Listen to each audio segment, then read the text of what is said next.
Christian labu number zani somruk pani ni engah chuan kalin walking in the sunshine let tu reverend liang khaya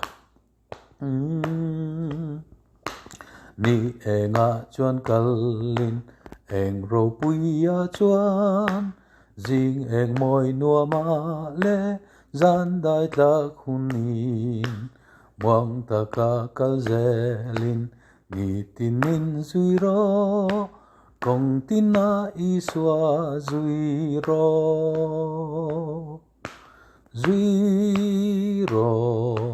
keipo ka zui anga zui ro